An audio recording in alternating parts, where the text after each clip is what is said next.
everyone, and welcome to our weekly SonRise Project call, where this is a safe space filled with love and compassion and our mutual desire. Everyone on this phone is here because we desire to heal ourselves and to create better lives for ourselves and for our children. God, grant me the serenity to accept the things I cannot change, the courage to change the things I can, and the wisdom to know the difference. And as I say that this morning, I am so delighted to have back with us for the second time Tina Lifford. Tina Lifford and I have become good friends over the last several years. We met via a mutual friend named Shireen in New Orleans when Tina was doing a play. And it was an incredible play. That's how I first experienced the power and the magic and the brilliance of Tina Lifford in New Orleans in this play. Tina Lifford has played over 100 characters in her longstanding career, including most notably the vivacious and beautiful Aunt Vi on the critically acclaimed television drama Queen Sugar, which of course we all have loved over the years and wish it was still on. Tina has starred opposite Hollywood greats, including Clint Eastwood, Jennifer Lopez, and Bruce Willis, among many, many more. Outside of acting, Tina is the author of one of my very, very favorite books. And I'm not just saying this, it is true. I have my book here. It has stickies and notes and highlights all throughout. But this book is called The Little Book of Big Lies. It was released by HarperCollins and chosen by Forbes.com as a must read to make 2021 your best year yet. And I do believe that as well. Tina is a visionary thought leader in the field of inner fitness. She is the strategist and architect behind the Inner Fitness Project, and she brings deep wisdom, personal experience, and respect for the human condition that allows her to engage people in the process of internal transformation, healing, and resilience building. And I can say for myself, working with Tina over the last, almost 3 years, Mhm. um, has been completely life altering and a beautiful journey where I have seen myself grow in so many ways, but in beautiful ways. And what Tina does is she asks these questions and she helps you think about where we are right now and all of our habits, which sometimes we don't see as habits, and how to transform in so many different incredible ways. So, for this morning, our discussion is around how can we learn to heal and how do we learn to create our whole self, our best self. And so I'd love for you, Tina. First of all, thank you for being here. I Um, love it. and I know it's 5, 6 o'clock out there. And so you got up super early and looking incredibly beautiful as always. Really want to have you share with us, the Inner Fitness Project, what that's all about, and some of the work we've done. I'd love for you to share however you'd like to this morning. And again, so grateful for you to be here.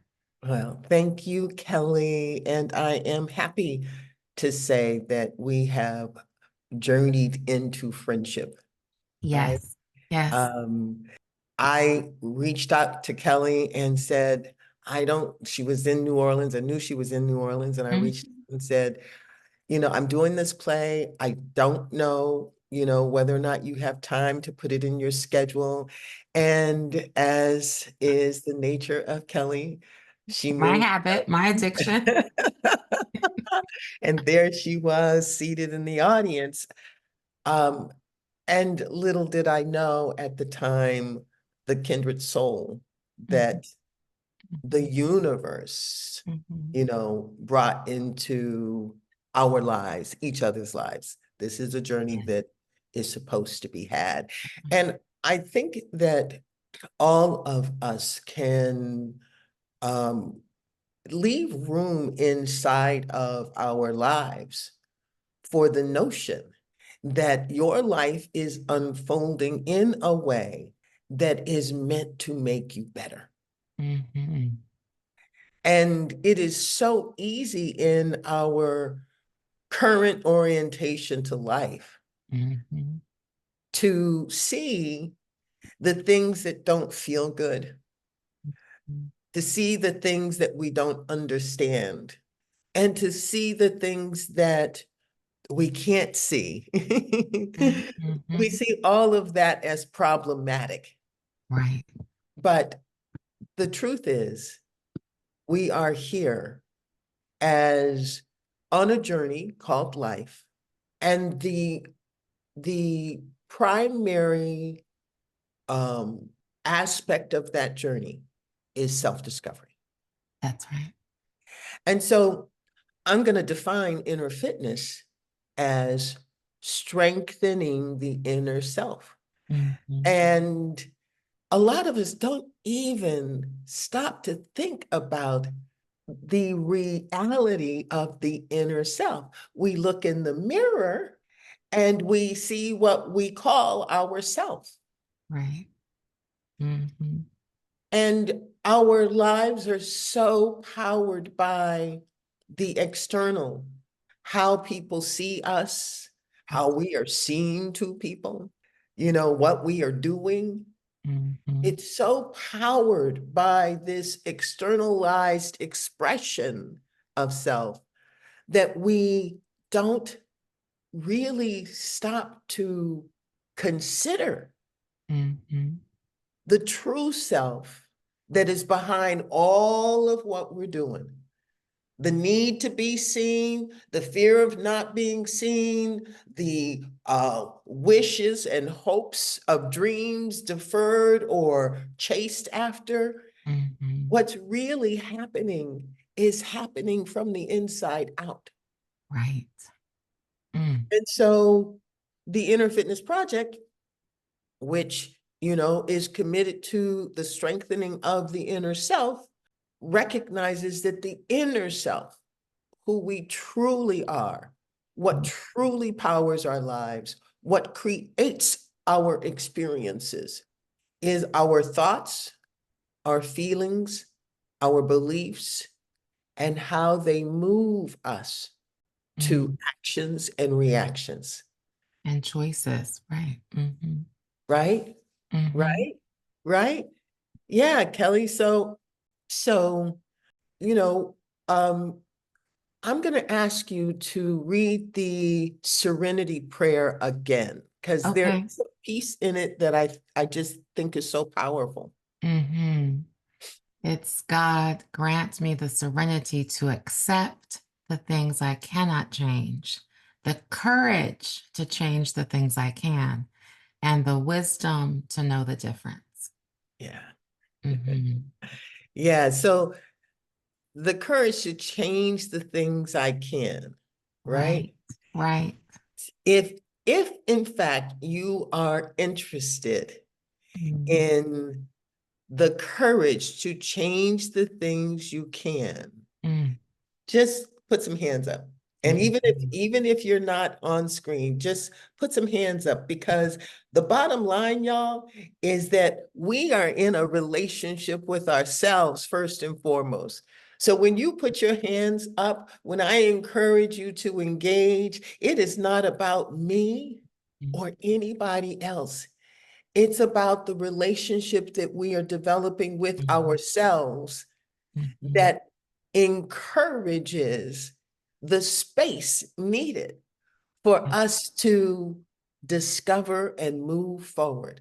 Yes. You can think about that person that you've pined over and wanted so much in your life. You can think about a Mm. career or something that you have yearned for, and whatever comes to your mind as the thing you have yearned for the most, I encourage you to get curious about what it would look like, what you might have to do to yearn to know yourself to the degree that you yearn for Mm. these external things. Right.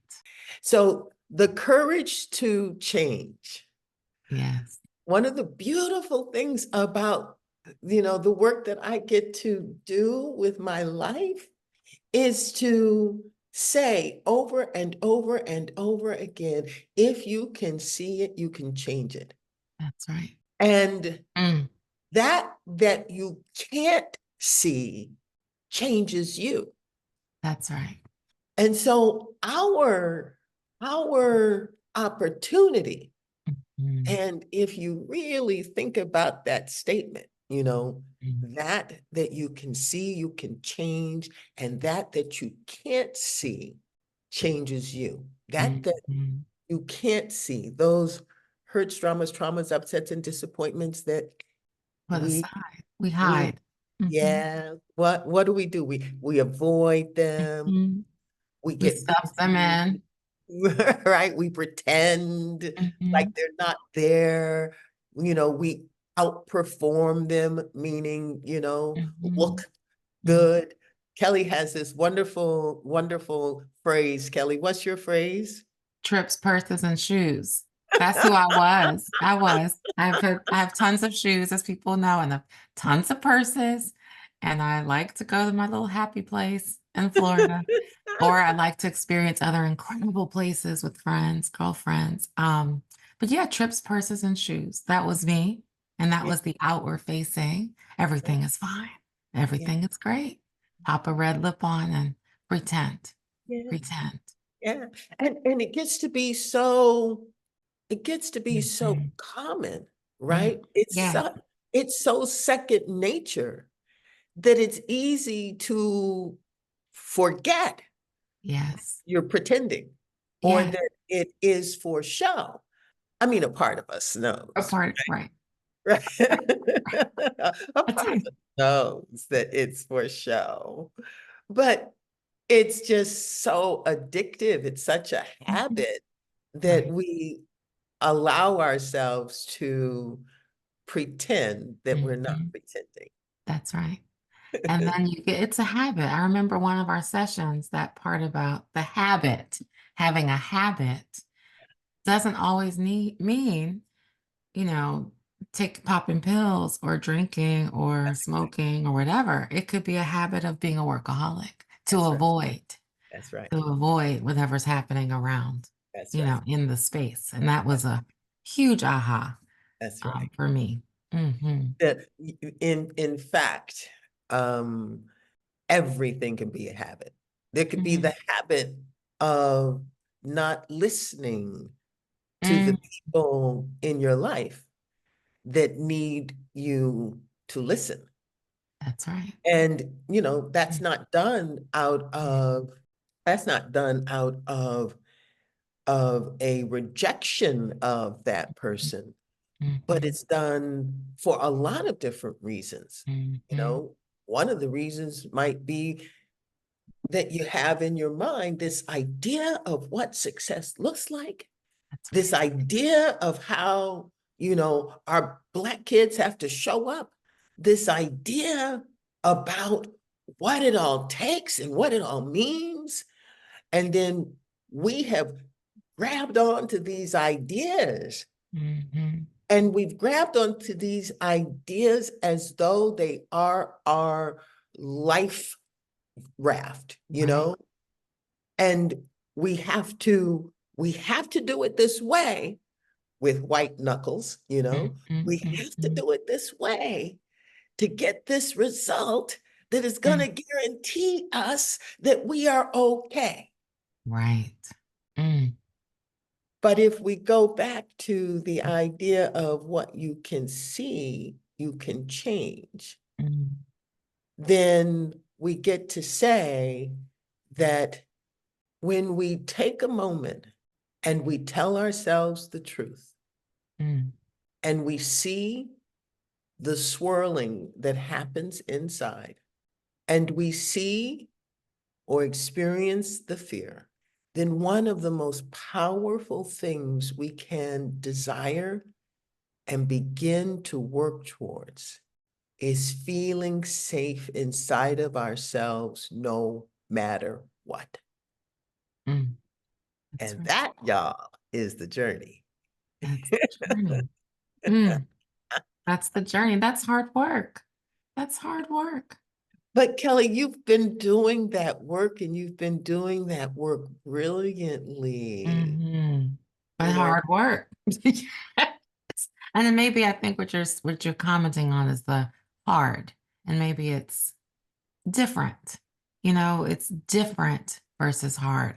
That's another thing I love about you is you challenge the language and the words and the nuances, which I think is powerful. well, Um, then let's do that. So when you say hard work, you mhm, know, from your mind before we started to do the mhm, work, mhm. right? When you say hard work, you're saying that it is what? When I say hard work, I'm saying it was difficult to see the patterns and the challenges and the lack of telling the truth in Yeah, my home, yeah, right? And so, or putting on the mask for everybody else. That yeah, was difficult because it's painful. yeah. So it was difficult to see it, meaning A, even recognize it. Even recognize, right, the habit of working 20 hours a day, even to see that. Or when we started working and you'd say, I'd like to understand, like you come up, 2, 3 minutes late every time. I'd like to explore your relationship with time. And I would fuss about one of my children always being late. And then he said, well, you're always late. You said that to me. And I was like, oh, wait a minute. So that has been, even on these calls, we start them about 9:02, 9:03. But that's an interesting, that was one thing of you questioning me around it, which was a great question and a loving way that you do it. Yeah, the beauty about questions Mhm. and developing a relationship with ourselves is that there's no right or wrong. Right, You see, right. you see, the idea of being late, I'm not gonna, I'm not gonna create a story of right or wrong around that, but you create the story That's right. because you were projecting onto other people with an attitude, something that you had not owned for yourself. That's it. You see, Yes, the stuff that we get all upset about, the stuff that we focus on, that's is it. oftentimes the unresolved stuff that we have judgment around about ourselves, but we haven't been honest enough with ourselves to own it. That's it. And so we attack it when it's outside of us. Now, And there are that's people, exactly the word, because the word attack, and you uh, also said with an attitude. yeah, yeah, but attacking, right, Mm. is not everyone's response to being late. Mhm. Some people aren't in judgment of themselves where that's concerned. And so, therefore, it is not an issue. Right. But we get to see what our issues are Mhm.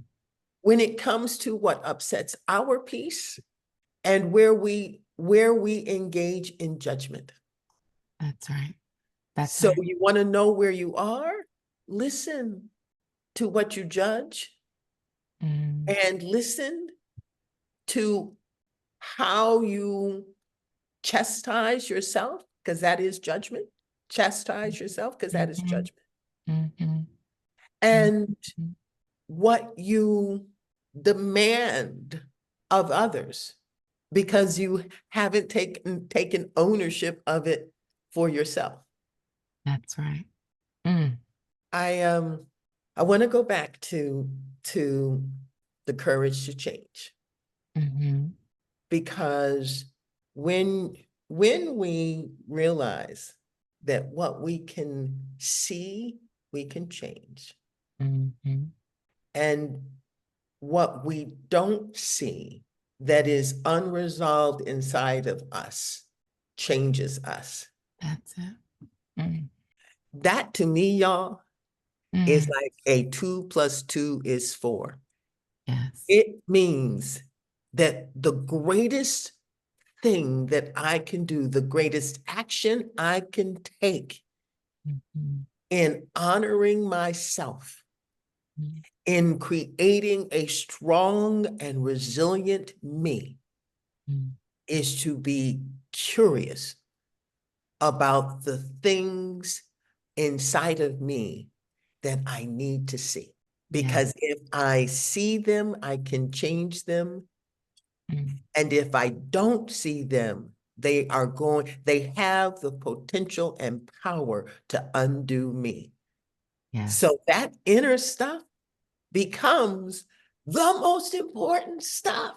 Absolutely. Yes. Mhm, And mm. so Kelli, I have a couple of questions for you. And Great. would love for this to be a conversation with the audience as well. So if there's someone who has an amen or a question or a comment, you Mhm. know, raise that hand so that we can be in the conversation. Absolutely. And if you're on the phone, some people are still in bed on the phone, and that's fine as well. You can hit *6 on your phone to come off of mute. Just wanted to say that as well. It's beautiful. So Kelli, having acknowledged that um, that it was hard, right? Yes. Based upon where you are now, right? Hmm. Hmm. Was what did the hard lead to? I would say the hard has led to clarity and truth and transformation. Um, Still work in progress, absolutely. Yet a stillness, a quietness, um, and a clarity around some of my own behaviors that have in turn impacted everyone in the house. And so that clarity has been really life changing. And I think the other piece is you have a concept around up until now. I forgot what chapter it is in the book, but this notion that we have a choice every day to make a different choice, a self empowering choice in how we respond or how we speak, how we show up in the world. And so I choose self empowering ways of showing up. That's beautiful. That's beautiful. Did Jill's phone come Looks off? like Jill came off. Yes. Feel free to share. And is that a And hand raised up and there? Dee has a hand up. It looks like Jill came off of mute. So feel free if you wanted to share something, Jill. Nope, sorry, I think it was an error. Oh, no Great problem. conversation. Well, good morning. Dee, did you want to say something? Yes, hi, good morning. Good Good morning. morning. So my question for you is back to the comment you made about asking questions at the beginning of the episode. So you brought up the example of Kelly getting on her kids for being late and you challenging her by saying, well, you're late, which is wonderful for Kelly. But my question would be, how do you find a person that you trust to do that? Because many times unsolicited feedback comes across as criticism if it comes from someone you don't think is worthy of sharing that. So, for example, if someone other than you had made that comment to Kelly, she may not have been like, oh, okay, you're right. So those questions, you can be offended, depending on who it is that does that. So Who can be offended? the person that it has been said to. So in this example, like maybe Kelly, if it didn't come from a person that meant well, meaning you, she may not have received it the same way, even if it still rang true. Yeah. So when you said that, I'm looking at the note, just about the question, you hear it differently. Yeah. So how, and this is a very broad question, but I, understanding it is hard to receive it when it's not coming from a trusted source that genuinely means Mhm. well, even if it's still true, even if it's still true. Mhm. yeah, that's a beautiful, beautiful question. And I can't tell. It's Dee that's talking, Yes, right? it was Okay. Dee. Yes. All right. Okay. Okay. So there's so much in that, and I thank you for giving me stuff to get excited about. That's why being intentional about our lives is so important, because up until now, Mhm. right, we have most people, generally speaking, have not lived their lives intentionally. Mhm. And if we begin to adopt the idea that your life is precious, it is short, no matter how long it goes, it is short. Mhm. And to make the best of it requires you being actively and proactively engaged. And in this, in the context of your question, there's the opportunity in there for one to set an intention. And this is the work that we do at the Inner Fitness Project, to set an intention about the person you want to be, right? How you want to be about receiving feedback and seeing yourself clearly. There's a prompt that we use that people respond to, so I'm going to share it with you. People always talk about, don't take life personally. Well, our way of saying that is, this thing called life is this huge creative medium. You, each one of us, is an extension of that medium. So you've got life, which is creative, bumping into us, which is a creative medium, and it's going to create something. And how we respond is what we create. And that's where our possibility lives. That's where our creation of our lives lives. It's in how we respond. I just need to put a pin in that. And so Mhm. to be intentional means that you get to write in your journal, you get to envision in your life having a relationship with people or a community or whatever that is in alignment with your desire to grow and expand. And you have to have the desire to grow and expand. Mhm. Because if you have the desire to grow and expand and you're not attached to um you know and you are beginning to spend the kind of time with yourself where you're not reactive, so that if someone whose opinion you don't respect or you didn't ask for inserts themselves in your life, you have the self-agency to Mhm. kindly and lovingly, you know, reject them, reject their advice, say thank you, but no thank you. And we need places Mhm. that are going to stretch us, Mhm. because each and every one of us is enrolled in the habit of us, in Mhm. the habit of being who you have been up until now. And the truth is that who you have been up until now is driven by hurts, dramas, traumas, upsets, and disappointments that are unresolved. Unresolved, that part. That's really good. I see Tiara has a hand up too. Please.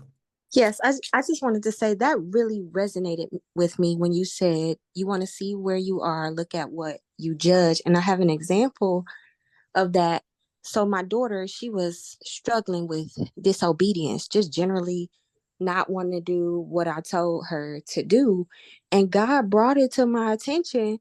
Like, that's how I feel when you don't do what I tell you to do. And I was like, wow. And it really changed my my Mm. perspective on the situation. And so when I began to check myself and, try to bring myself into obedience to what I know I'm supposed to be doing, then I saw a change in her behavior actually. And so, yes, it's Isn't just that beautiful? it's powerful. Isn't that beautiful? One of the byproducts of becoming more attuned and aligned with ourselves is that we wind up having more space to see how we're connected. At the Inner Fitness Project, we talk about self, the inner self, in a range. It just is just a frame that helps us sort of see what we're doing. And in this frame, and this range of self, there's the surviving self, which is always in worry, doubt, and fear, always at war, always fighting, always looking for what's wrong. That's what it does. And it doesn't do that because it is against us. It does that because we're working with a nervous system that has been in development for over 500 million years, and surviving is its primary role, to make sure that we keep breathing. And so when it comes to painful events, what the surviving self does is that it collects all of the things that, were disappointments and hurts, and it keeps them very, very close so that we can keep surviving them. Because we survived that, then we can just keep surviving that. It's the stuff outside of that that becomes scary. And then you've got the thriving self. And the thriving self is all of the energy that feels good and that really empowers us. It's hope, it's a sense of possibility, it is empathy, it is understanding, it's compassion, it's openness.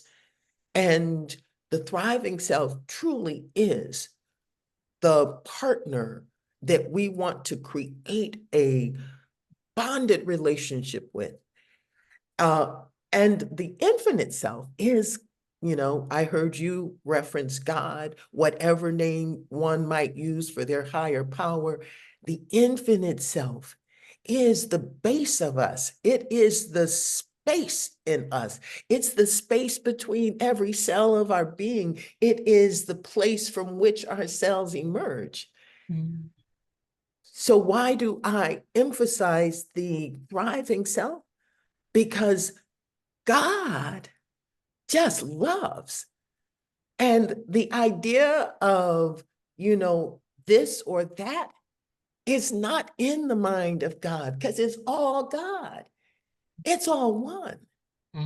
And so our ability to be in attunement with the universal compassion and love and understanding of God requires that in the world of duality, right, wrong, good, bad, surviving, thriving, that's duality, that we be able to recognize when surviving or the stuff that creates dis-ease inside of us, when we can see that stuff and work with it intentionally, we prepare ourselves for more and more and more of the presence of God to emerge even more into the forefront of our lives. Yes.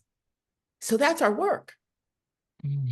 It's preparing ourselves to move, seeing what needs to be seen, getting curious about what we have run from. Because if we are running, then we're not making room for that is more powerful than anything we might think we have to run from, right?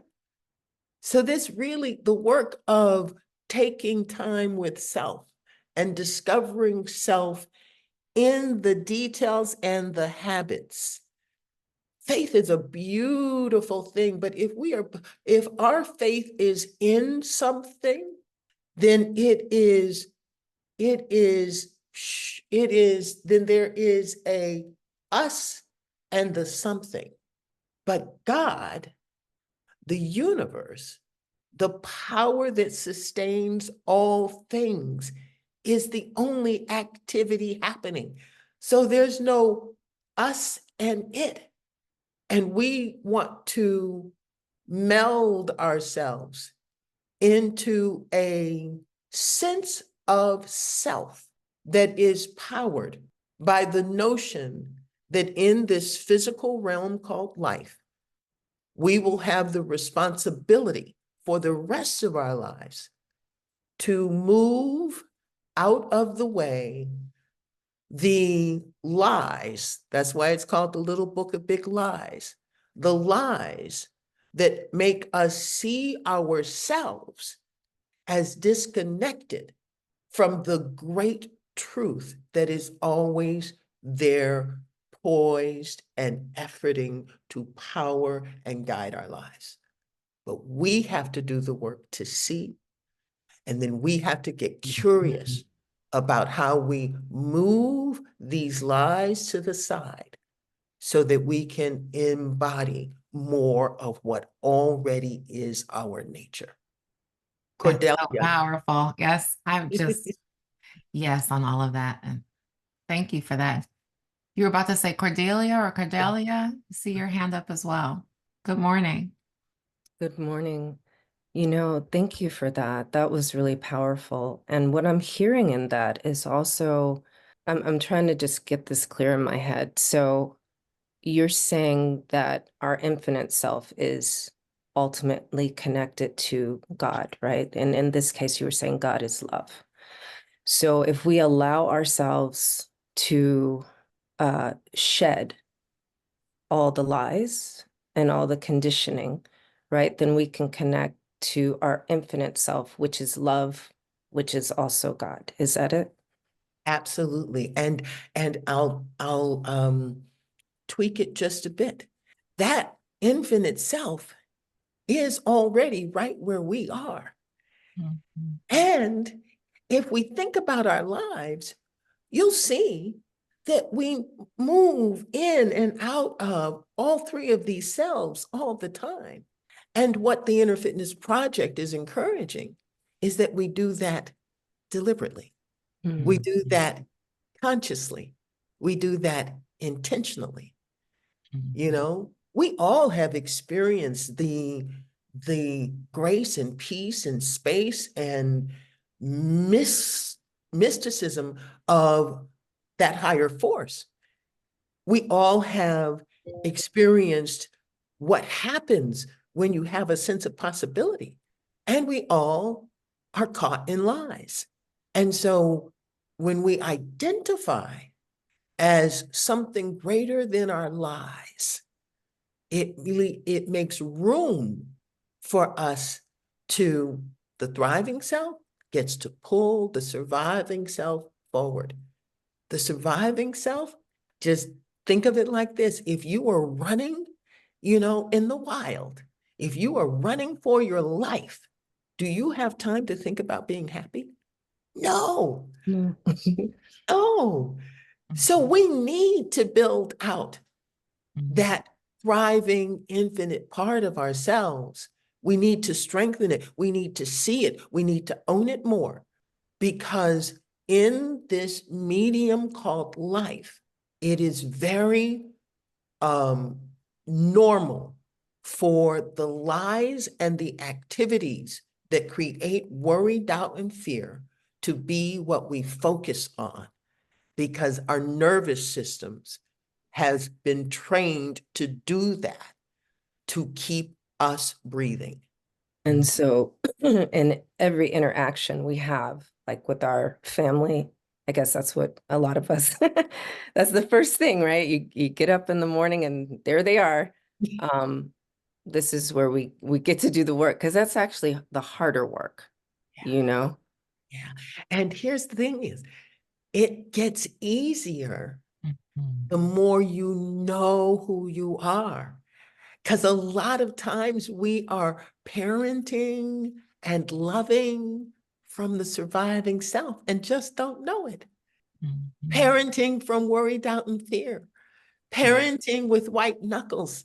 Parenting because, you feel that you have to control, manipulate, and govern so that nothing bad happens because you feel like if it does, it can destroy you.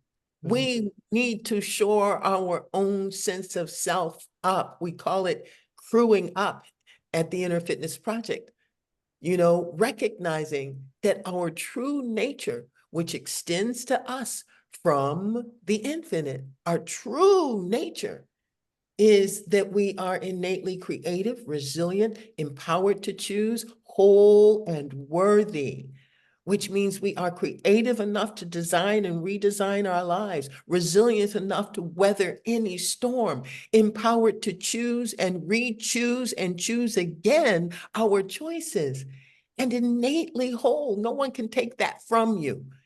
That's given to you by that made you. Mhm. And that is where our worth is. And people, we are running from life because we deep inside doubt ourself, Mhm. but we are capable. We are beyond capable. And if we are in partnership with this infinite thing that is moving through life, then when we meet up with challenge, it just is an opportunity to expand so that you can be more of a place where that movement of something greater than you gets to use you as part of the journey. I have a different challenge though, like in my case, I actually parent from love, because I saw my kids early on were like a reflection of me. It was very humbling. I was like, wow, I do that, you know? And so, like, for example, my oldest, she just got out of the Navy and she's 23, and I'm parenting her from love. And she saw a lot of ugly things. And so our clash is, you're wrong, Mom. The world is not full of love. There is no love, right? And so, like, how do I help her to believe everything you just said? Yeah, yeah, that's a great question. And this is what I offer you as your work. Two things. Number one is each one of us will be called to develop our own relationship with ourself. And that includes our God, right? And so you trust inside of yourself that your daughter's self is real. She's Mm. got all three selves inside of her. There's a hurt, drama, trauma, upset, or disappointment. There's experiences there that have led her to believe what she believes. And you can listen to her and you can even ask her a question every now and again. Don't have an agenda for her life. Her thriving self is not going to tolerate for the long term.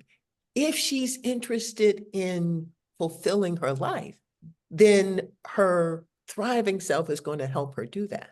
So you can get curious and ask her questions like, well, what do you want to do? And do you want to feel that way? Mm. And is there a possibility that it can change? And is there something that you've seen or experienced that can help you be a part of change? Do you believe that this reality is bigger than God or the universe? Let her have questions that will challenge her experience that leaves her feeling the way she's feeling. She's feeling that way for a good reason, because she had experiences that lied to her. Give her the little book of big lies. I was just going to say, Okay. this book right here, I think is so helpful. There's a section that talks, one of the big lies that Tina writes about, a big lie is some pain lasts forever. Mm. And the truth is, the only forever worthy of your time is this. From this point forward, your life is forever available to new perspectives and possibilities. So maybe, and to Tina's point, if she reads this herself, and sees some of these big lies, she may have, it may help her transform her thinking as a possibility. Thank you. It's really a phenomenal book. It's on Amazon and everywhere. I I'll will put give the it link to in the her. chat as well. Yeah, Thank you so much. And thank you for answering my question. absolutely. Thank you for asking. Thank you for that. And I see Heather's hand is up as well. Heather? Hi, good morning, everyone. And thank you, Good morning. Tina, for these powerful lessons and words. And my question is, I would love to get your perspective on the concept of you are what you attract, or you attract what you are. And for me personally, I feel I have done a lot of self-esteem work, self-development work, have been on, a spiritual and wellness journey, I would say, for the past 4 or 5 years now. And yet I do find myself still, sometimes attracting people to my life that maybe have not done that work and, have insecurities or anger issues or, some toxic traits or emotionally unavailable, et cetera, et cetera. So it's, I guess, perplexing to me that while I feel like I'm in a good place and feel really positive about myself, I'm still finding myself attracting this type of person to my life. And so how do you explain that, or what are your thoughts on that? And is there something that I could be doing differently? Yeah, it's a fantastic question, Heather. Thank you for asking it. And so the way patterns operate, we're just going to talk about the surviving self right this moment. The surviving self likes what it knows. The surviving self is not interested in happiness. It doesn't even know it, right? It is here to survive. And the best way to survive is to do what you know, because you've done it and you're still living. It's just that simple.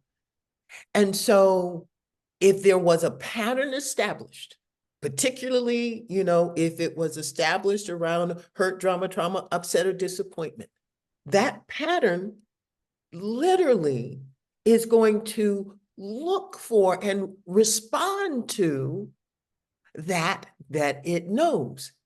It's a vibration.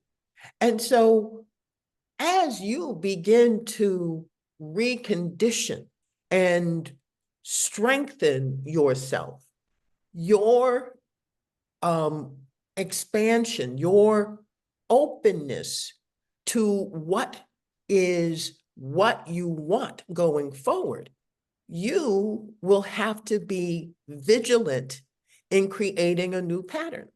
So when the old stuff shows up, it's really interesting. You can think of it in terms of trying to lose weight. You can think of it in terms of toxic people. You can think of it in terms of your own toxic behavior. We can make a decision, something as simple as, I'm not going to gossip anymore.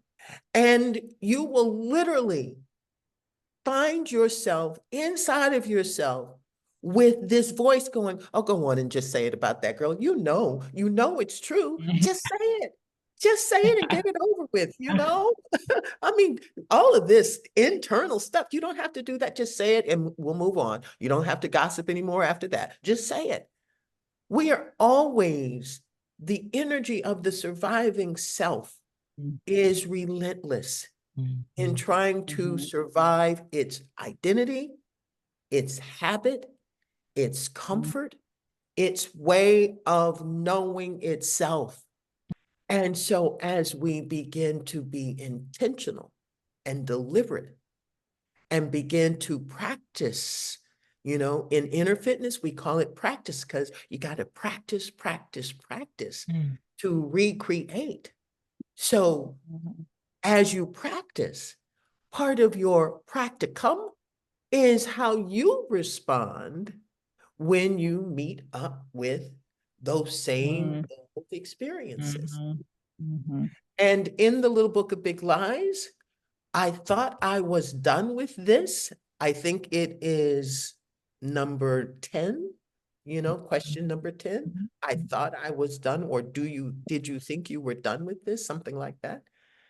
It really details this because your work is to respond to yourself differently as you meet up with these old patterns. It is your response that is going to let the pattern know whether or not it has life or it's dying. Mhm. Does that make sense? Yes. Yes. And that sounds like hard work to do, but yes. Well, and I'm really going to encourage us all to everybody just go like this. Take your hands and throw it over your shoulder. Throw it over your shoulders. Put it in the back. The idea of it being hard work is just another strategy of the surviving self to keep things as they are. Because yes, the work has effort and discomfort in it. But the part that doesn't get spoken to enough is the freedom and the joy. That's right. And the peace. Peace. And so the surviving self would love for you to think, oh, it's just too hard. It's too hard. You don't want to do that. No, no, no, no. Because if you do that, it's going to have to change. Its life is not going to be known as it has known itself up until now. So yeah, trying to lose weight is hard. Learning to ride a bike, can give you scrapes on the knees. But what you get is so much. Birthing a baby, that's hard work. Yeah. But what you get, that's what we want to pay attention to. Forget the hard part. Focus on what you want. Yeah. When you think it's hard, focus on, truly envision what it looks like to be surrounded by people who get you and whom you get and whom you can trust and whom are ride and die. Focus on that. And that will make doing the work easier. Yes. Thank you. So we could sit here and listen all day to Tina. She's amazing. And I know we are out of time, unbelievably. The hour flew by. I want to say a couple of things before we go. Tina is such an amazing spirit and has helped me with my life. I deeply appreciate the time we spent. And Tina has an upcoming event. It's a series called Phoenix Rising. And if you thought today was great, it is 5 weeks. It's 5 workshops, 5 weeks of intense work with incredible people that come together from all over the country. It's a virtual experience with Tina. I put the link in the chat, but you can go to theinnerfitnessproject.com or you can go to tinalifford.com. And if you see Phoenix Rising, I've experienced it before with a bunch of women. It is incredible. And so it's a Saturday workshop. It starts February 3rd and it runs for 5 weeks. And it is so worth the time to invest in ourselves. So strongly encourage people here if you want more. But Tina, please, I see you wanting to say something. Yeah, it's 5 Saturdays, 2 hours each Saturday. And though the work is fun, the results and impacts are undeniable, but the work is fun. That's one of the things that we try to do at the Inner Fitness Project is demystify the work so that it doesn't feel overwhelming. Right. It allows you to discover the power that lives inside of you. Yes. And there's a special offer that's on the website, which is incredible. So it ends up being like $100 per week, which is, wonderful. And it is worth every penny. So I think please check that out on tinalifford.com. And there's also a survey in the chat. We'd love your feedback. We'll be starting to get feedback on our sessions and hearing from you about what you'd like more of in the future. We're coming up on our 4th year, over 200 calls, and every single call has been a blessing for me. And we want to continue bringing content and people like Tina, who are such gems and such wise spirits here each Sunday. So please fill out the survey. And I want to say to you, Tina, thank you so much for being here. Always a blessing. Thank you, Kelly. I Thank you for being in appreciate my you. life. I love it. Of course, likewise, major change. I appreciate you so much. Okay, Tiara will close us out with a prayer this Sunday morning. So God, we thank you for yet another Sunrise Sunday. We thank you for Kelli and family for providing this platform for us. We thank you for Tina Lifford, who has shifted our mindset today, God. Lord, we thank you for her reminder that in you we live, we move, we have our being. Lord, help bring us deeper understanding of the infinite connection we have to you.